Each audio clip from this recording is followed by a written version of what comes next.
एक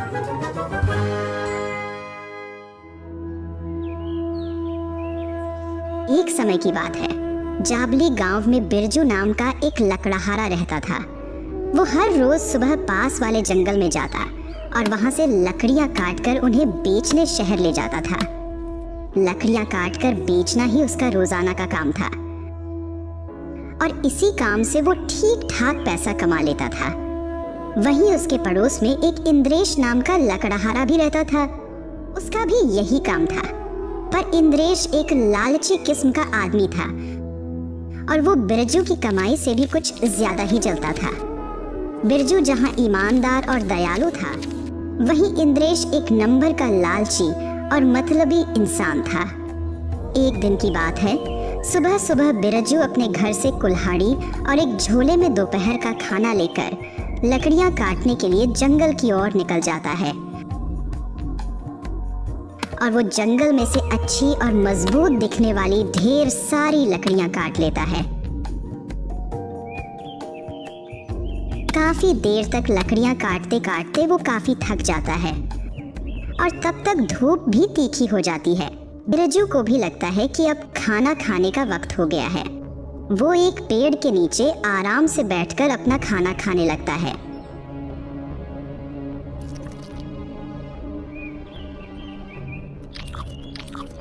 अभी वो खाना खा ही रहा होता है कि उसे एक आवाज आती है, इंसान, मुझे भूख लगी है, मुझे खाना दो। एकदम से आई ये आवाज सुनकर बिरजू डर सा जाता है। वो आवाज उसके एकदम पास से ही आ रही होती है।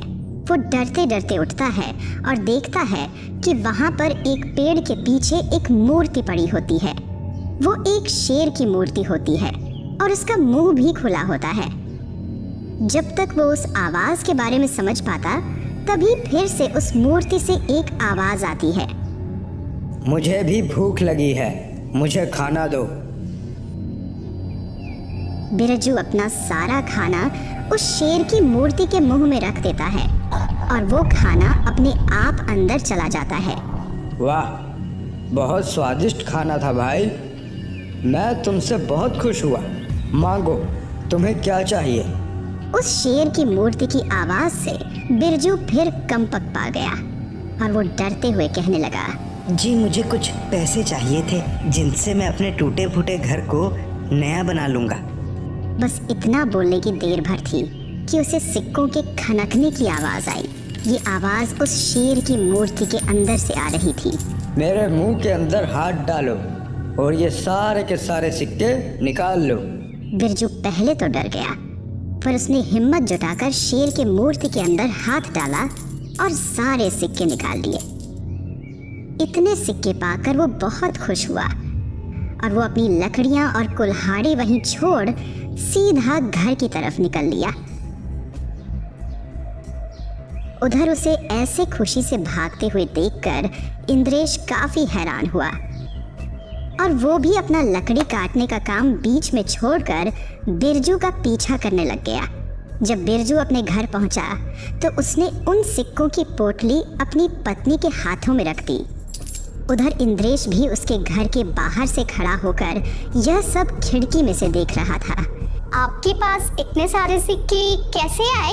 अरे, मैं जहाँ जंगल में लकड़ी काट रहा था, वहीं पर एक शेर की मूर्ति थी जो बोलती थी। जब मैं वहाँ खाना खा रहा था, तभी उसने भी मेरे से खाना मांगा और मैंने उसे खाना दे दिया और उसने खुश होकर मुझे ये सिक्के दे दिए। ये सब सुनकर इंद्रेश की आंखें बड़ी हो गई और उसके मन में लालच आ गया। अब वो भी अपने साथ रोटी लेकर जंगल में उसी मूर्ति के पास पहुंच जाता है। उसने अपने साथ लाए खाने को उस मूर्ति के मुंह के डाल दिया। मूर्ति जी, मुझे ढेर सारे सोने के सिक्के दे दो। तभी उसे सिक्कों के खनकने की आवाज आती है। वाह, ये तो बहुत सारे सिक्के लग रहे हैं। अब मैं उस बिरजू से भी ज्यादा अमीर हो जाऊंगा। सिर्फ उस बिरजू से ही क्यों, मैं तो सब गांव वालों से भी अमीर हो जाऊंगा और मैं इस मूर्ति को अपने साथ ही लिए चलता हूँ। यह कहकर उसने सीधा उस शेर की मूर्ति के मुंह के अंदर हाथ डाल दिया और वो उन सिक्कों को अपनी मुट्ठी में भरने लगा। पर जैसे ही वो मूर्ति के मुंह से अपना हाथ निकालने लगा तो तभी उस मूर्ति ने अपना मुंह बंद कर लिया और इंद्रेश का हाथ उस मूर्ति के मुंह में फंस कर रह गया। ये कैसे हो गया? छोड़ो, मुझे छोड़ो। तुम एक लालची इंसान हो। तुम यहाँ बस इन सिक्कों के लिए आए हो। तुम्हारे अंदर कोई भी दया भावना नहीं है। तुम्हारे अंदर तो ईर्ष्या भरी पड़ी है और तुम जैसे लोग इन सिक्कों के बिल्कुल भी लायक नहीं है। इंद्रेश जोर जोर से चिल्लाने लगा। मुझे छोड़ो, मुझे जाने दो।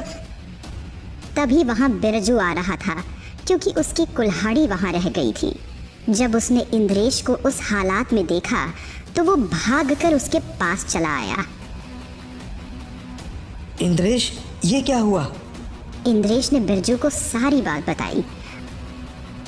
उसकी बात सुनकर बिरजू ने मूर्ति से विनती की कि वो इंद्रेश को माफ कर दे, जिस पर उस मूर्ति ने अपना मुंह खोल दिया और इंद्रेश का हाथ छोड़ते हुए कहा, ये बिरजू एक अच्छा इंसान है। सिर्फ इसके कहने पर ही मैं तुम्हें छोड़ रहा हूँ। लालच इंसान को कुछ नहीं देता, ये बात तुम समझ जाओ, समझे?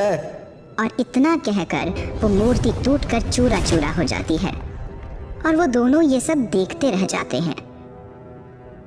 बिरजू ने उन सिक्कों से अपने घर की मुरम्मत करवा ली और वो फिर से ईमानदारी के साथ अपनी लकड़ी काटने के काम में लग गया।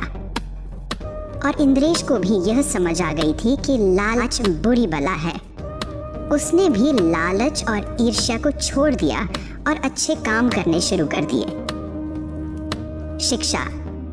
इस कहानी से हमें यह शिक्षा मिलती है कि हमें हमेशा अपने में दया भाव रखना चाहिए और कभी भी किसी लालच में नहीं आना चाहिए।